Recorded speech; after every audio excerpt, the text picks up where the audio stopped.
కర్కాటక రాశివారు ఈ కర్కాటక రాశి వారికి ఈ వారంలో మొత్తం 5 గ్రహాలు అనుకూలంగా ఉన్నాయి. ఎక్కువ శుభఫలితాలను లాభాలను ఈ వారంలో మీరు అందుకుంటారు. జన్మరాశిలో చంద్ర సంచారం వల్ల మనస్సుకు నచ్చేటువంటి కొన్ని సంఘటనలు జరుగుతుంది. ఆ రకంగా మీరు సంతోషంగా కాలం గడుపుతారు. తృతీయ భావంలో కేతు సంచారం వల్ల జన సహకారంతో చాలా పనులు సునాయాసంగా మీరు ఈ వారంలో పూర్తి చేస్తారు. భాగ్యభావంలోని శుక్ర సంచారం వల్ల స్త్రీజన సహారంతో కుటుంబంలో శుభకార్యాల నిర్వహణ, విందు వినోదాల్లో పాల్గొనేటువంటి పరిస్థితి కనిపిస్తుంది. లాభములో గురు సంచారం వల్ల విద్యా సంబంధ విషయాలలో మంచి విజయాలను సాధిస్తారు. వృత్తి ఉద్యోగ వ్యాపారాల్లో అభివృద్ధిని, ఆదాయాన్ని అందుకుంటారు. భాగ్యములో రాహువు బుధు సంచారం అసౌకర్యాలను, దుబారా ఖర్చులను ఇబ్బందిగా మారేటువంటి సూచనలు కనిపిస్తోంది. ఏ రాశి వారికి ఈ వారంలో ఆది, సోమ, గురు, శుక్రవారాలు అనుకూలంగా ఉన్నాయి. దానాలు ఇచ్చేటువంటి క్రమంలో 1 కేజీ మినుములను శనివారం రోజు పేదవారికి దానం చేయండి.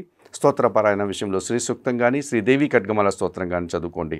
ఆలయ సందర్శన కార్యక్రమంలో భాగంగా కర్కాటక రాశి వారు కనకదుర్గాదేవిని దర్శించి నమస్కరించుకోవడం వల్ల మరింతగా మంచి ఫలితాలను పొందగలుగుతారు.